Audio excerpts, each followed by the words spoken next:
2026년 6월 대한민국 주식시장은 환희에 휩싸였습니다. 코스피 5,000포인트 한때는 꿈이라고만 여겨졌던 이 지수가 마침내 현실이 된 순간이었죠. 모든 투자자들의 얼굴에는 미소가 가득했고 대한민국 경제의 새로운 시대를 예고하는 듯했습니다. 하지만 그 환희는 너무나도 짧았습니다. 축포가 채가시기도 전 거대한 그림자가 대한민국 증시를 덮쳤습니다. 바로 외국인 투자자들의 8조 원 투매. 한 달 만에 코스피는 4천선 아래로 곤두박질 쳤고 대한민국 자산시장은 일촉즉발의 위기에 처했습니다. 대체 이들에게 무슨 일이 벌어지고 있는 걸까요? 그리고 이 거대한 폭풍 속에서 우리 동학개미들은 어떻게 살아남아야 할까요? 오늘 그 미스터리를 파헤쳐 봅니다. 환희의 5천 그리고 갑작스러운 배신, 무엇이 문제였나? 코스피 5,000포인트 돌파는 분명 역사적인 순간이었습니다. 인공지능 AI, 반도체 열풍, 글로벌 경기 회복 기대감, 그리고 밸류업 프로그램에 대한 기대까지 모든 것이 완벽하게 맞아떨어지는 듯했죠. 하지만 외국인들은 달랐습니다. 그들은 코스피가 5천을 넘어서자마자 마치 약속이라도 한 듯 매도 버튼을 눌러댔습니다. 지난 한 달간 외국인들의 순매도 규모는 무려 8조 원에 달합니다. 이는 2020년 팬데믹 초기 이후 최대 규모의 자금 유출입니다. 그렇다면 외국인들은 왜 대한민국 증시를 떠나는 걸까요? 단순히 고점에 따른 차익 실현일까요? 아닙니다. 여기에는 훨씬 복잡하고 거대한 경제 논리가 숨어 있습니다.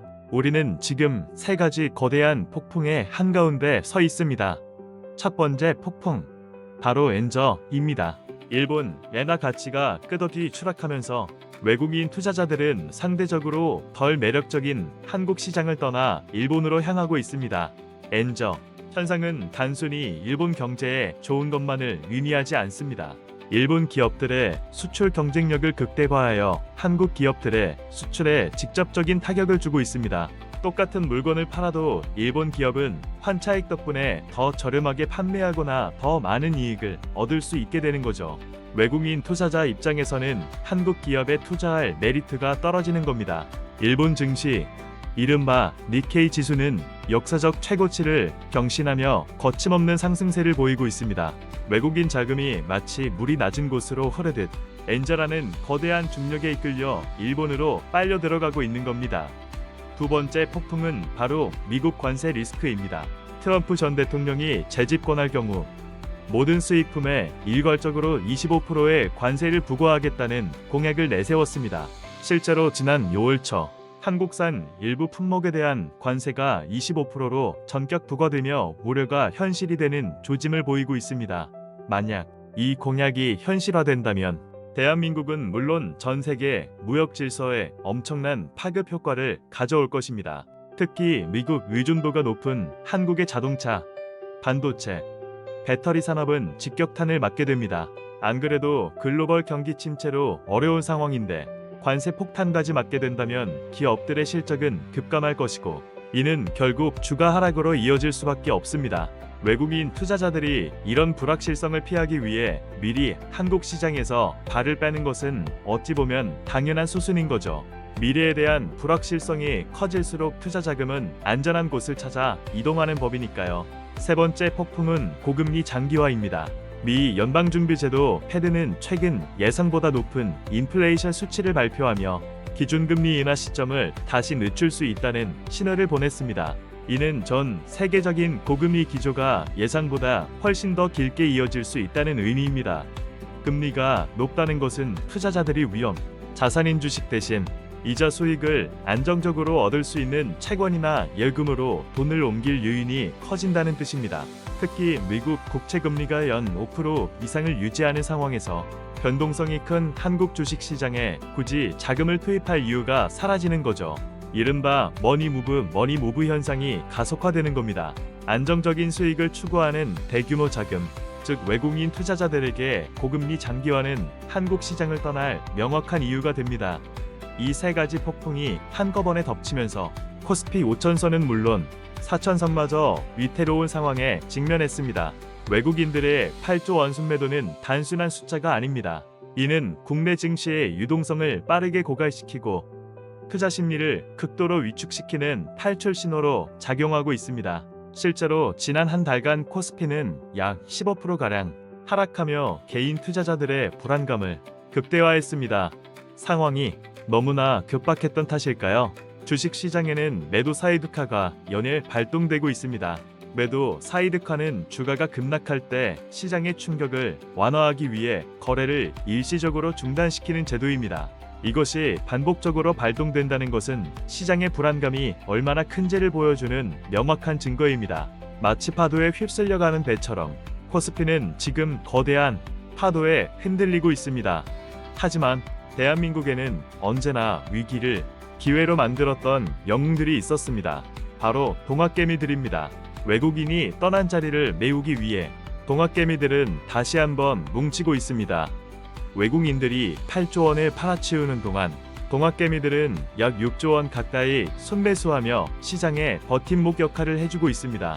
싸게 살 기회라는 믿음으로 혹은 우리 시장은 우리가 지킨다는 애국심으로 이들은 다시 한번 최전선에 서 있습니다.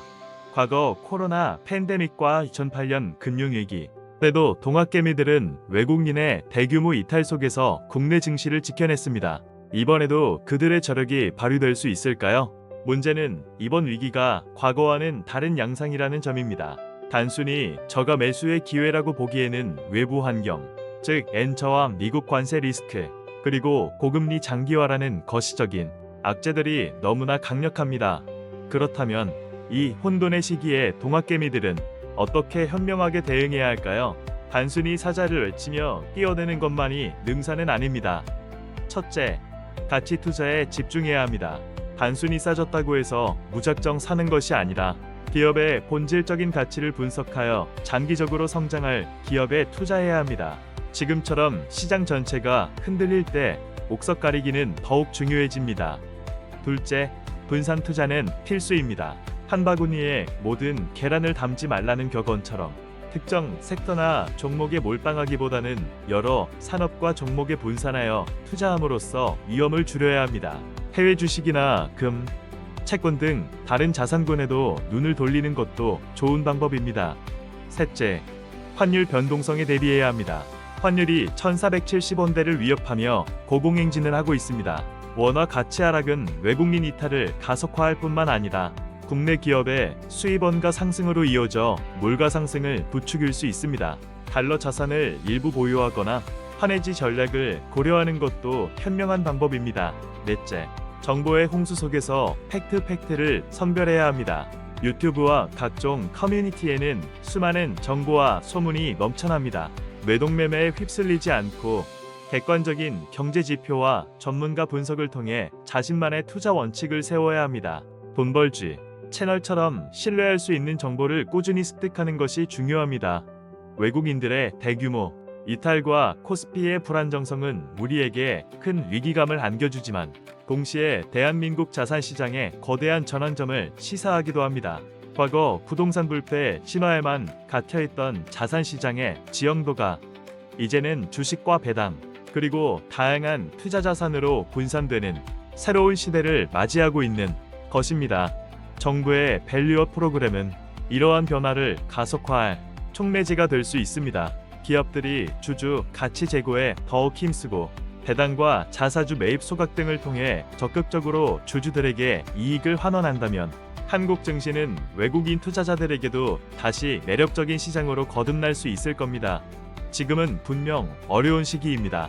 하지만 위기 속에는 언제나 새로운 기회가 숨어 있습니다.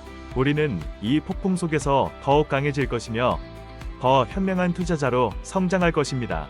앞으로도 여러분이 이 거대한 경제의 흐름 속에서 길을 잃지 않도록 가장 빠르고 정확한 정보를 전달해 드리겠습니다.